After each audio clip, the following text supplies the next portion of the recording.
bienvenue dans les capsules dans la vie de Didi de Explorer l'essentiel. Aujourd'hui, je vais faire du chocolat aromatisé d'huile essentielle.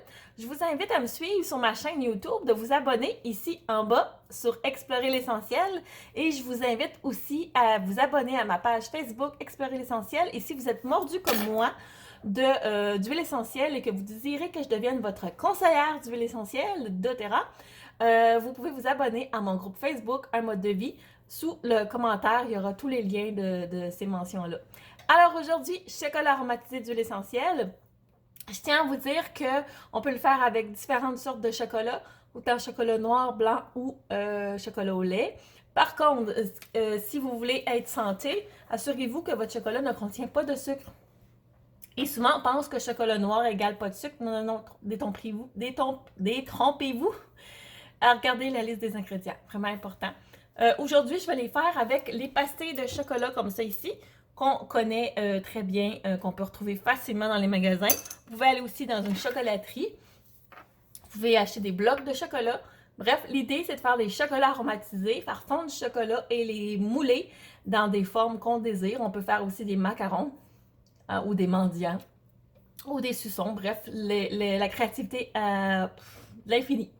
Ce qui est intéressant, ça fait donner des beaux petits cadeaux aux gens, que ce soit cadeau d'hôtesse, cadeau d'invité, cadeau de mariage, cadeau d'invité à un mariage, rendre visite à quelqu'un, Pâques, Saint-Valentin, c'est infini. Petite bouchée à la maison avec la menthe, exemple. C'est vraiment génial, servir avec un porto. Alors, je vous fais découvrir ça. Un autre truc important que je dois vous dire, c'est que le chocolat noir, on doit, les trois sortes de chocolat, on doit le fondre dans un bain-marie. Moi, je me suis improvisé ici un bain-marie. Dans le fond, c'est qu'il faut que ça ait un contenant qui va baigner dans l'eau. Lui, il n'y a pas d'eau. Lui, il y a de l'eau. On vient le déposer et ça devient un bain-marie improvisé. On va faire fondre notre chocolat à l'intérieur. Ce qui est important à savoir, c'est que ça vous prend absolument un thermomètre. Pourquoi? Parce que le chocolat doit atteindre un certain degré pour s'assurer qu'il ne blanchit pas. Et tout dépendant du chocolat que vous allez utiliser, le degré va être différent. Exemple, le chocolat noir, il faut qu'il soit atteindre 50 à 55 degrés, ou le chocolat au lait, c'est 45 à 50, et le blanc, 40. Alors, avec le petit symbole, le C, là, c'est pas des Fahrenheit, c'est vraiment des Celsius qu'on appelle. Et pendant qu'après, quand le chocolat est fondu, qu'après on va aromatiser et couler dans les moules, il faut s'assurer que le chocolat aussi maintienne une température. Le chocolat noir doit se maintenir à pas plus bas que le 30-32 et le au lait 30-31 et le blanc 27-29. Alors, je vais commencer le processus de faire fondre mon chocolat. Pour ma journée aujourd'hui de mon vidéo, je fais fondre une tasse de chocolat. Ce qui est important, c'est de ne pas faire fondre un tiers. On se garde un tiers en réserve, je vous montrerai pourquoi. Alors, on vient vraiment mettre le 2 tiers, juste me montrer mon 1 tiers pour pas que j'en mette trop. Je viens vraiment mettre, je viens verser mon chocolat. Et je m'assure de m'en garder un tiers. Pourquoi un tiers? C'est pour la cristallisation du chocolat. Ça, c'est un truc d'un chocolatier, justement. Alors, on s'en garde un tiers non fondu pour le faire fondre avec le chocolat qui va être fondu en dehors de la cuisson. Très important. Alors, je vais me chercher une cuillère pour m'assurer, voyez-vous que ça commence déjà à fondre.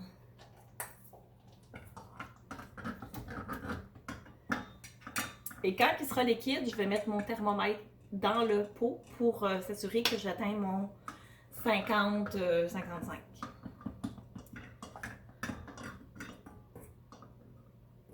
Je vous reviens quand c'est cuit.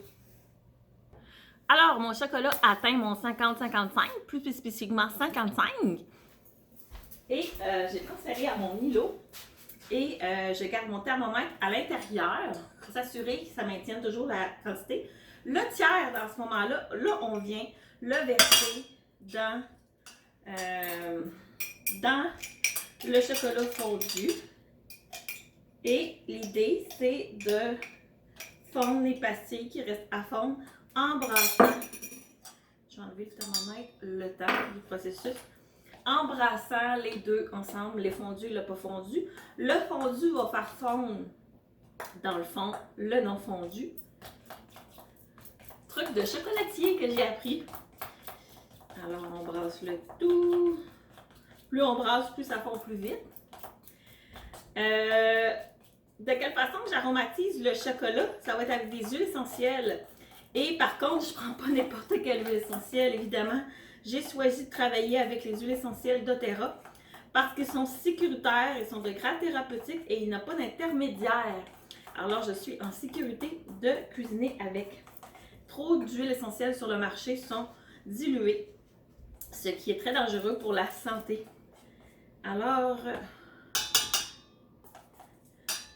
le tout est mélangé. Présentement, je suis dans les 38. Alors, je vais mettre gingembre. Pour cette quantité-là, j'ai quand même une tasse. Je vais mettre une goutte en premier.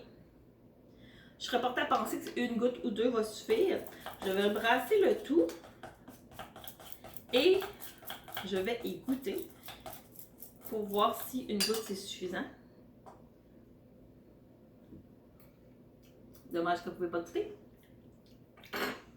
Une goutte pourrait être suffisant, mais je vais en mettre une deuxième. Mais une goutte sera suffisant parce que moi j'adore le gingembre. Alors voici à quoi ressemble le gingembre d'Otera.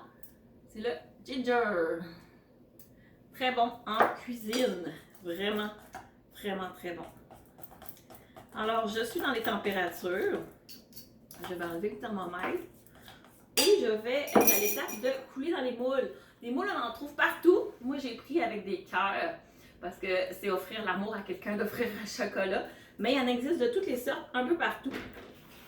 Alors, après ça, on peut venir couler soit avec une cuillère, avec un bec versaire comme celle-ci, ou des cuillères ou une tasse à mesurer. C'est vous qui décidez.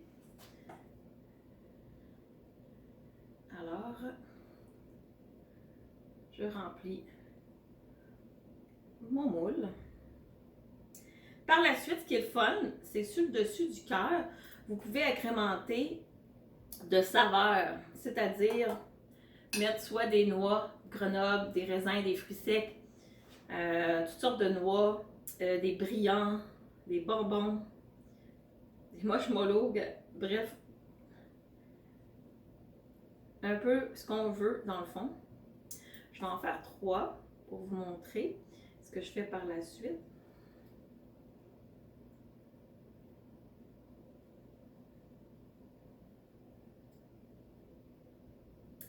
Puis c'est vraiment bon d'avoir du chocolat fait maison.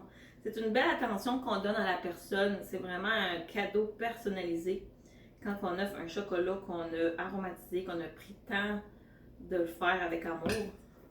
Alors on va venir, très important, taper. Très important que votre moule n'ait pas de gouttes d'eau si vous l'avez nettoyé avant. On vient taper et par la suite, on peut venir agrémenter. Exemple, comme là, pour le besoin de la cause, c'est pour un mariage. Alors, on peut venir mettre, j'ai des petites perles or ici. Alors, ce sera des perles or. Par la suite, l'autre étape, c'est de mettre au frigo le temps que ça fige pour après démouler. Alors, je viens vous montrer ça. Le temps que, ici, dans mes moules, et je vous ferai une photo ou une suite de vidéo quand ce sera démoulu. J'espère que ça vous a plu. Je n'hésitez pas à vous partager ou commenter sur cette vidéo et dites-moi d'où vous venez. Si vous avez des recettes aussi par rapport au chocolat ou des trucs conseils, je n'hésitez pas à vous commenter sous la vidéo. Et abonnez-vous, Explorer l'essentiel, page Facebook, chaîne YouTube. Alors sur ce, à bientôt, à la prochaine capsule dans la vie de Tidy. Bye bye!